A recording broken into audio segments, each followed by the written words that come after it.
મિત્રો નમસ્તે. આજ મારે વાત કરવી છે કુટુંબની. કેવું કુટુંબ હોય, કેવું હતું કુટુંબ? કુટુંબ એટલે શું? ભારતીય સંસ્કૃતિમાં જે સંસ્થાઓ છે, રાજ્ય સંસ્થા, ધર્મ સંસ્થા, એમ કુટુંબ સંસ્થા હતી. લગ્ન સંસ્થા, કુટુંબ સંસ્થા આજે તૂટતું જાય છે, બોદું થઈ ગયું છે, બેકાર થઈ ગયું છે. લગ્ન નામનું રહ્યું છે, હાલતા છૂટા થઈ જાય છે. સામાન્ય એવી બાબતમાં છૂટા થવું એટલે કાંઈ નહીં. અને પેલા છૂટા થવું એટલે સ્ત્રી એમ કહેતી એક ભવમાં બે ભવ ન થાય. એની પાછળનું કારણ શું? કેમ આવું થયું? શું બદલી ગયું? શું ગયું? મિત્રો, વિચારવા જેવું છે. આજે છે ને છૂટાછેડાના પ્રમાણો બહુ વધી ગયા છે. આજે પતિ પત્ની વચ્ચે પ્રેમ નથી થયો. દાંપત્ય જીવનની અંદર સ્વાર્થ આવી ગયો છે. સ્ત્રીની અંદરથી સમર્પણ ભાવના વહી ગઈ છે. આની પાછળનું કારણ એક મોટો વિલન કોણ છે? પશ્ચિમની સંસ્કૃતિને આ તેને એ તો આપણે બધું કહીએ જ છીએ, પણ આપણી વચ્ચે રહેલો એક વિલન છે. અને એ કોણ છે ખબર તમને? એ છે ઘરની સ્ત્રી.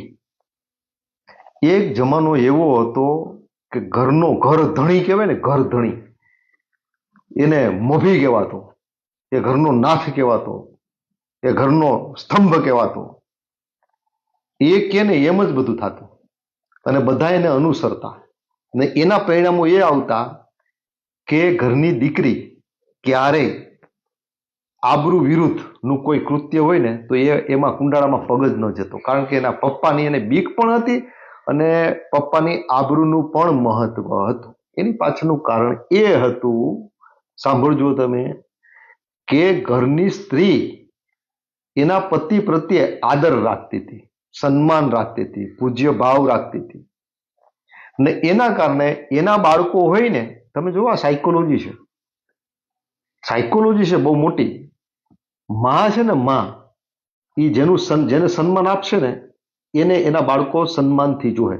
નાના બાળકો બચેલાઓ હોય ને ત્યાંથી તમે જોજો, એ ભલે નાના એવા હોય પણ જોવે છે કે મારી માં કોને સન્માન આપે છે, મારી માં કોને આદર આપે છે, મારી માં કોને ધુતકારે છે, મારી માં કોને નગણ્ય ગણે છે.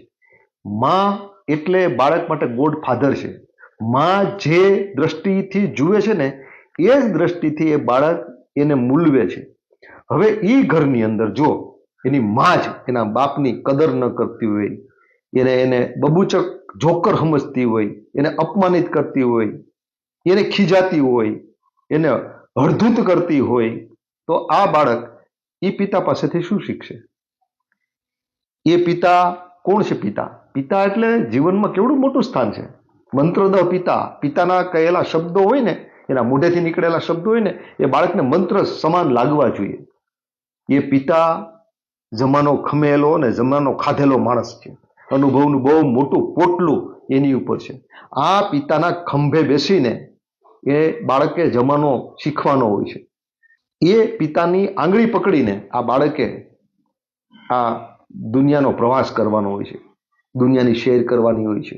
પિતા ખૂબ આપે છે, પણ જો માં એ પિતાને મહત્વ ના આપતી હોય ને તો એ પિતા પાસેથી બાળક કશું જ મેળવતું નથી. એટલે આપણા શાસ્ત્રોમાં કીધું છે કે માનું ચારિત્ર સંતાનમાં આવે છે, માનું ચારિત્ર અને પિતાની બુદ્ધિ.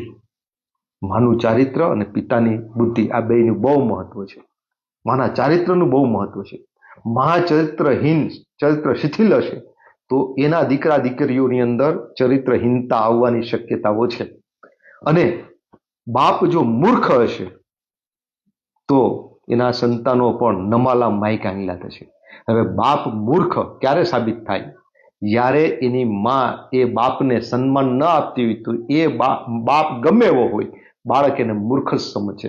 એટલે એની પાસેથી એ મૂર્ખતા જ વારસામાં લેશે. મિત્રો, તમે જુઓ કેટલાક કુટુંબો ખૂબ આગળ ગયા છે. એની પાછળનું કારણ એના પાયામાં તમે જોજો કે એક પિતા હતો, એક સૂત્રથી બંધાઈને રહેતા હતા, એક માણસને સૌ અનુસરતા હતા અને એ માણસ આંગળી પકડીને આખા કુટુંબને ક્યાં ને ક્યાં પહોંચાડી દીધું.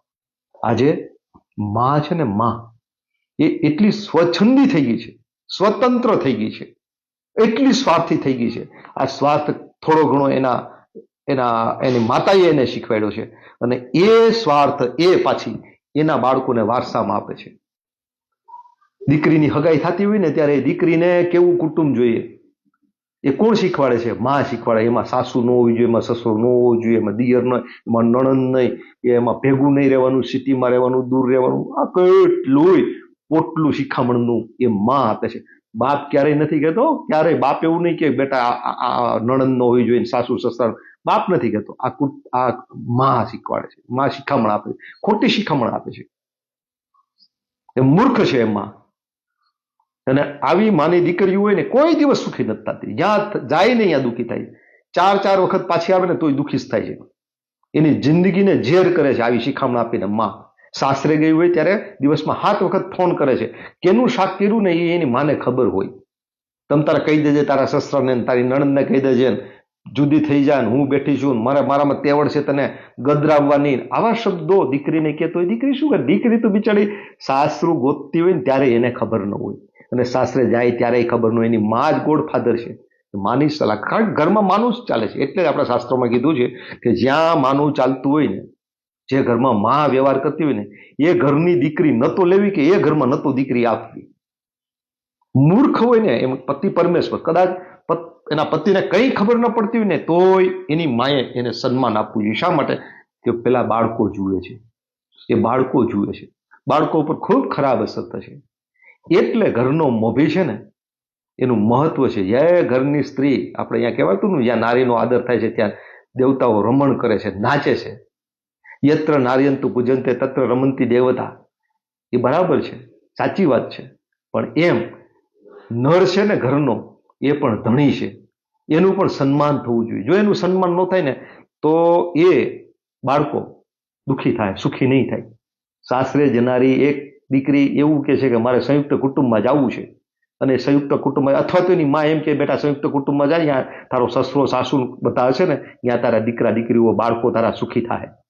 એને 5 વર્ષ રોટલા વધારે ઘડવા પડે કદાચ, પણ તમે જોજો એનો ઉત્તરાર્ધકાળ કેટલો સારો હોય. અને જે દીકરીને એવી સલાહ આપે છે તું એકલી રહેજે, તમે જુઓ એની હાલત દૂર દૂર ગયા પછી કેવી થાય છે. કાં છૂટાછેડા થાય છે ને, કાં છૂટાછેડા તો પતિ પત્ની વચ્ચે પ્રેમ જ નથી રહેતો. એની પાછળનું કારણ શું કે એ સ્ત્રીને, એ છોકરીને શીખવાડ્યું જ છે એવું કે તું સ્વાર્થી થાજે. સમર્પણ ભાવ જ નથી રહેવા દીધો. જે કુદરતી લક્ષણ છે એનું એ રહેવા જ નથી દીધું. એટલે દાંપત્ય જીવનમાં પ્રેમ ન આવે ને. જ્યાં દાંપત્ય જીવનમાં પ્રેમ ન હોય ને ત્યાં ક્યારેય મહાપુરુષ કે સારા બુદ્ધિશાળી ડાયા છોકરાઓ જન્મતા જ નથી. ત્યાં વિલનો જ પાકે છે. તમે જોયા કોઈ એવા મહાપુરુષના માતા પિતાને ક્યાંય ભળતું નહોતું, ત્યાં મહાપુરુષનો જન્મ થયો? ક્યારેય ન થાય. શિવાજી એવા સંતાનો છે ને, સુખદ દાંપત્ય જીવનનું જ ફળ શ્રુતિ હોય છે.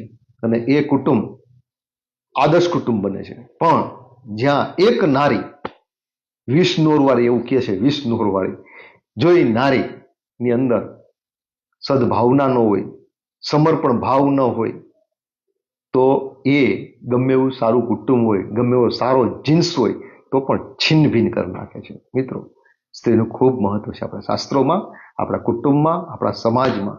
એ સ્ત્રીના કારણે જ આપણો ધર્મ ટીકો છે. મિત્રો, ગમે એવો તો એ ધર્મ ટકાડવાવાળી સ્ત્રી છે, અને એ સ્ત્રીના કારણે આપણા કુટુંબો ટીકા છે. જો એની ભાવના કલુષિત થાય, બગડે, એ વિલન થાય ને, તો એ કુટુંબ સંસ્થા ભાંગી જાય, છિન્ન ભિન્ન થઈ જાય. મિત્રો, અસ્તુ જય હિન્દ.